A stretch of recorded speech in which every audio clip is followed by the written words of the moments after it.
Thomas Dutronc, bonsoir. Bonsoir. On vous connaît davantage pour vos talents artistiques, mais vous êtes aussi un féru du jeu vidéo, des jeux vidéo.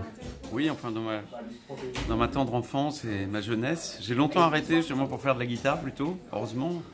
Mais voilà, j'ai arrêté de 16 ans à 29 ans, un truc comme ça.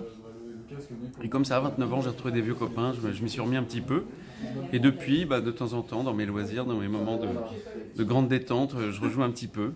Ça vous fait énormément de bien. Oui, ça me fait penser vraiment à autre chose, ça m'évade, mais je joue à des trucs relaxants, je joue pas trop des jeux stressants ou rapides ou d'action, je joue des trucs très, très tranquilles. Quels sont vos jeux de prédilection? Je joue à World of Warcraft. Alors, des fois, ça peut être stressant, tout dépend comment on joue, mais il y a de tout dans ce jeu-là. Mais sinon, voilà, on s'est rencontrés parce que j'étais nostalgique de ces jeux de mon enfance, que j'ai vraiment connu le premier jeu Pong avec 2 raquettes blanches, puis après j'ai vu les graphismes évoluer, et c'est vrai que quand on était des gosses comme ça, on rêvait devant l'évolution des graphismes. Aussi, des fois, je traînais avec mon père dans des bars, alors comme ça durait des heures l'apéro, du coup, pour me faire patienter, il me donnait des pièces de 10 francs, puis je jouais aux bornes d'arcade. Donc ça, c'est des bons souvenirs aussi quand j'avais 8 ans, 10 ans, un truc comme ça. Voilà, et puis après, j'ai une grosse période ado aussi où j'avais plein de copains à la maison et on passait le samedi après-midi à jouer dans ma chambre à 4, 5, 6, à se passer les joysticks, à rigoler et tout. C'est des bons souvenirs, quoi. Puis ce que j'aime bien, c'est là de voir dans tous les gens qui aiment ça encore et qui ont ce souvenir des anciens jeux ou de ceux d'aujourd'hui, c'est des doux rêveurs. Ça, je trouve que c'est vachement agréable. On a besoin de gens comme ça, vous avez gentils vu ici des mamans, des papas qui ont transmis justement le virus à leurs enfants. C'est intergénérationnel, le jeu vidéo. Oui, il y a toutes sortes de jeux, je sais pas, oui, c'est ça.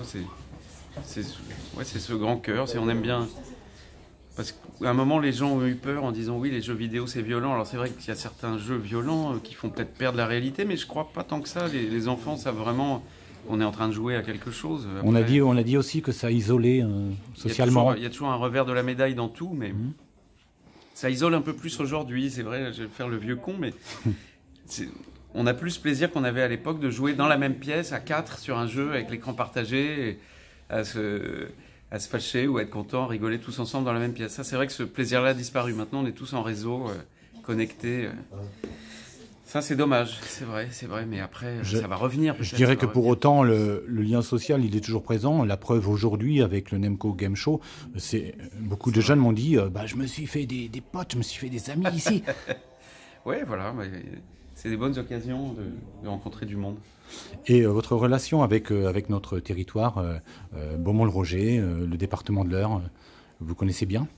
On vous a vu chasser le dinosaure dans les forêts à côté? Moi, je vous disais, je suis ami avec Hervé et Guillaume et toute la famille. Et voilà, c'est des gens que j'apprécie beaucoup. Fermez les oreilles, ils sont là, alors, il ne faut pas leur dire. Oui, mais c'est une relation qui remonte à... On se connaît depuis un moment maintenant, et puis voilà, c'est des gens extraordinaires. 10 ans? C'est des gens vraiment attachants et formidables et extraordinaires. Voilà. Donc, je suis heureux de les connaître et de les suivre et tout ça. Voilà. Merci beaucoup, Thomas.